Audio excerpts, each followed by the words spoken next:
La vida de Rodolfo Fierro fue un torbellino de violencia y pólvora, pero ¿cómo fue su muerte? ¿Cayó en un épico combate como tantos otros revolucionarios? ¿O el destino le tenía reservado un final mucho más insólito y para algunos irónico? Hoy recordaremos con detalle, misterio y la crudeza que la historia a veces exige. El día que murió Rodolfo Fierro. Un hecho con muchas teorías detrás. Corría el otoño de 1915. Un otoño amargo para la División del Norte. Los ecos de las estruendosas derrotas en Celaya, Trinidad y León, a manos del invicto Álvaro Obregón, aún resonaban en los oídos de los villistas.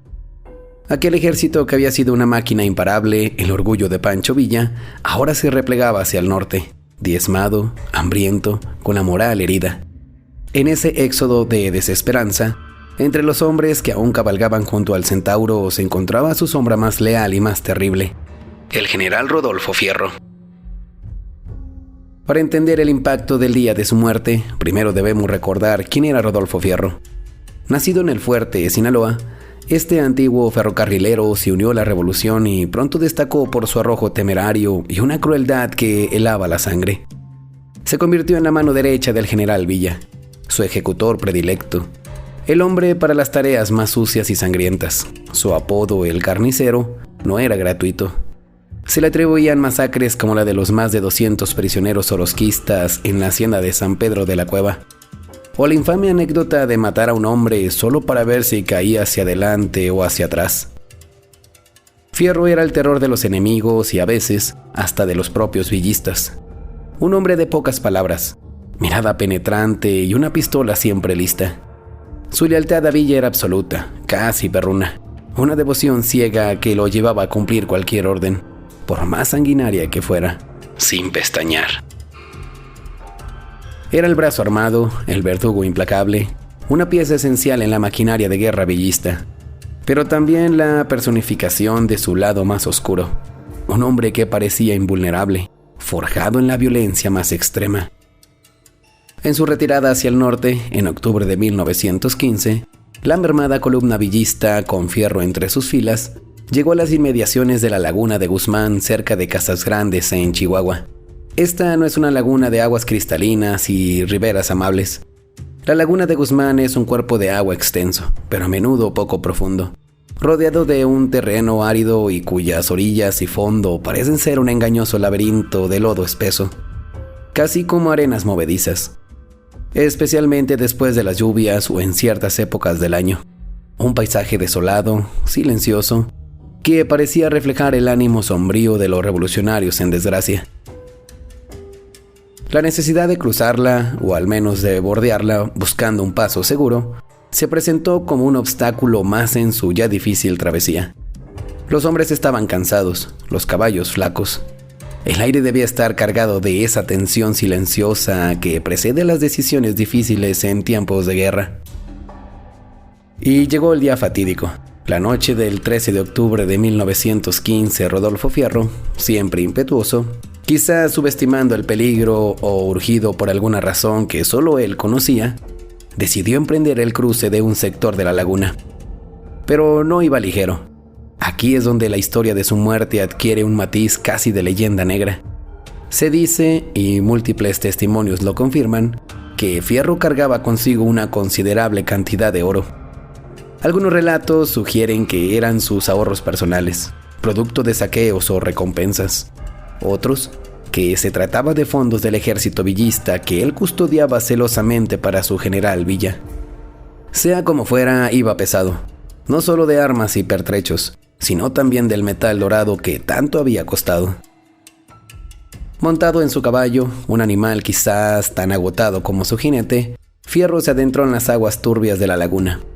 Al principio, el avance pudo ser lento pero constante, pero pronto, la naturaleza traicionera del lugar mostró sus fauces.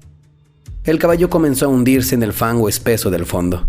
Bramaba el animal, luchando por liberarse, pero cada esfuerzo lo hundía aún más.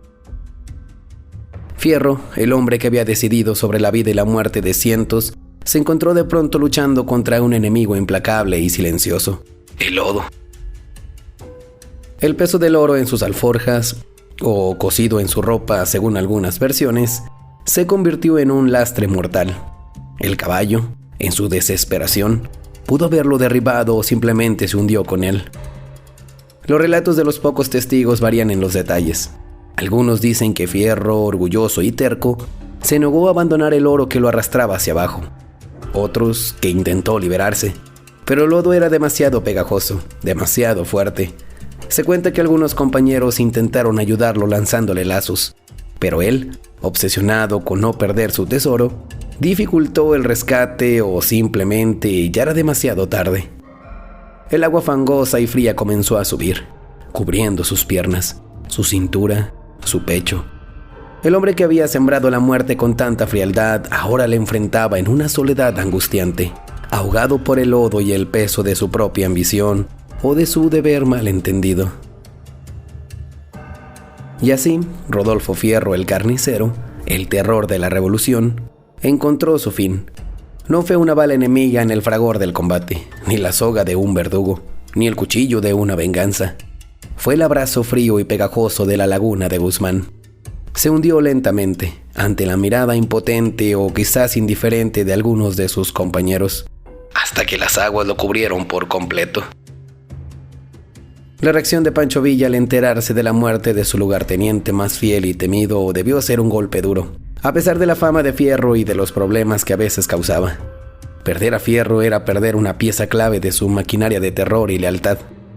Se dice que hicieron intentos por recuperar el cuerpo y, sobre todo, el oro.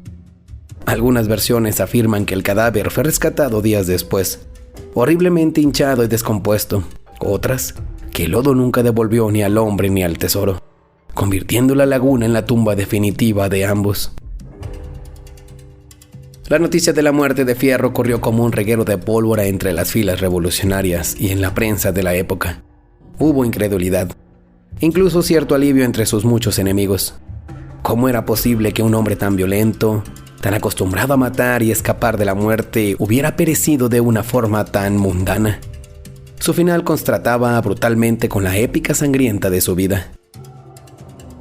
Para muchos, su muerte tuvo un aire de justicia poética o divina.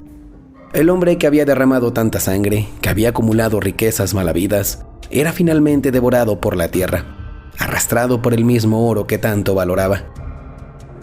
Se convirtió en una anécdota macabra, una leyenda oscura que se contaba en los campamentos y en las cantinas.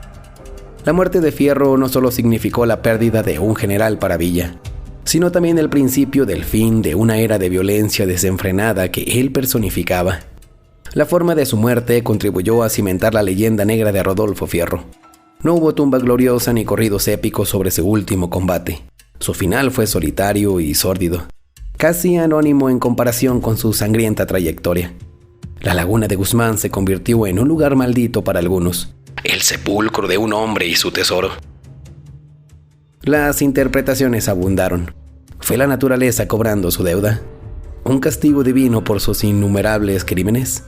¿O simplemente un accidente trágico magnificado por la notoriedad del personaje? Lo cierto es que su muerte, como su vida, estuvo envuelta en un halo de misterio y brutalidad. El día que murió Rodolfo Fierro, la noche de ese 13 de octubre, casi 14 de 1915, la Revolución Mexicana perdió a uno de sus personajes más siniestros y, paradójicamente, más fascinantes. El carnicero no encontró su final en el campo de batalla que tanto frecuentó, sino en las profundidades fangosas de una laguna chihuahuense, traicionado por el peso del oro y la indiferencia de la naturaleza. Su muerte es un recordatorio crudo de que, en el torbellino de la guerra, el destino puede ser irónico y la muerte no siempre llega con el estruendo de los cañones. A veces se presenta en el silencio de un pantano, reclamando a sus víctimas de la forma más inesperada. La historia de Rodolfo Fierro y su insólito final sigue siendo un capítulo oscuro y eleccionador de la revolución. Un hombre que vivió por la espalda, o mejor dicho, por la pistola y la matanza, y que encontró su tumba en el lodo, lejos de cualquier gloria. No nos queda más que agradecer a toda la audiencia. Recuerda que cada semana te presentamos una historia igual de interesante a esta, así que no olvides suscribirte al canal para que no te pierdas ninguna de ellas. Te saluda Martín Santana. Nos escuchamos la próxima semana con otra historia de esas del México que se fue, ya que aún hay mucho que contar.